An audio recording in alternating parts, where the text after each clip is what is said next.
देख रहे हैं जॉन एक्सप्रेस, आपके साथ मैं आंचल श्रीवास्तव। उत्तर प्रदेश की योगी सरकार ने सरकारी महकमे में पारदर्शिता और जवाबदेही को लेकर अब तक का सबसे सख्त कदम उठाया है। राज्य के करीब 14 लाख सरकारी कर्मचारी और अधिकारी अब सरकार की सीधी निगरानी में आ गए। शासन का साफ संदेश है, या तो समय पर संपत्ति का ब्यौरा दें या फिर वेतन और तरक्की दोनों से हाथ धोने के लिए तैयार है। सरकार ने साफ निर्देश दिए हैं कि सभी श्रेणियों के कर्मचारी 31 जनवरी 2026 तक मानव संपदा पोर्टल पर अपनी चल और अचल संपत्ति का पूरा विवरण अनिवार्य रूप से अपलोड करें। ये कोई औपचारिकता नहीं है, बल्कि एक बाध्यकारी आदेश है। इस तारीख के बाद लापरवाही की कीमत सीधे जेब और करियर से चुकानी पड़ेगी। शासन का मानना है कि वर्षों से सरकारी तंत्र में संपत्ति विवरण को लेकर उदासीनता बनी हुई थी। कई बार आदेश जारी हुए, लेकिन बड़ी संख्या में कर्मचारियों ने या तो अधूरी जानकारी दी या फिर पोर्टल पर डेटा अपलोड नहीं किया। अब सरकार ने साफ कर दिया है कि ये ढिलाई अब बर्दाश्त नहीं की जाएगी। मुख्य सचिव ने सभी विभागाध्यक्षों को निर्देश जारी किए कि वे अपने अपने विभाग में इस आदेश का कड़ाई से पालन कराएं। यानी अब जिम्मेदारी सिर्फ कर्मचारी की नहीं है, बल्कि अधिकारियों की भी होगी।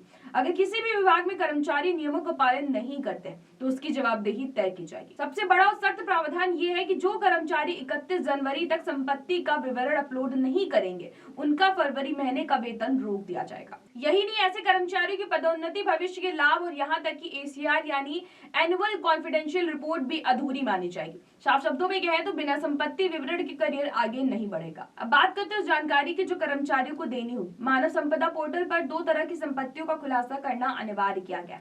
पहली चल संपत्ति, जिसमें बैंक बैलेंस, नकदी, आभूषण, वाहन, शेयर, निवेश और अन्य मूल्यवान वस्तुएं शामिल हैं। दूसरी अचल संपत्ति, यानी जमीन, मकान, फ्लैट, प्लॉट या किसी भी प्रकार की व्यवसायिक संपत्ति। खास बात यह है कि ये विवरण केवल कर्मचारी के नाम की संपत्ति तक सीमित नहीं है, बल्कि पति पत्नी और आश्रित परिवार के सदस्यों के नाम पर भी मौजूद संपत्तियों का ब्यौरा देना भी जरूरी होगा। तकनीकी दिक्कतों से निपटने के लिए सरकार पहले से सतर्क है। NIC और IT विभाग को पोर्टल को सुचारू रूप से चलाने के निर्देश दिए गए। हर विभाग में नोडल अधिकारी नियुक्त किए गए ताकि कर्मचारियों को डेटा फीडिंग में किसी भी तरीके की परेशानी न हो। सरकार की कर्मचारियों को साफ सलाह है कि अंतिम तारीख का इंतजार ना करें। पहले के अनुभव बताते हैं कि आखिरी दिनों में सर्वर स्लो या डाउन हो सकता है, जिससे परेशानी बढ़ेगी। तो कुल मिलाकर योगी सरकार का ये कदम साफ संकेत देता है कि अब सरकारी सेवा में पारदर्शिता विकल्प नहीं, बल्कि अनिवार्यता बन चुकी। जो नियम मानेगा वही सिस्टम में आगे बढ़ेगा। तो ऐसी देश और दुनिया की बड़ी खबरों पर नजर रखने के लिए आप जुड़े रहिए जॉन एक्सप्रेस के साथ। नमस्कार।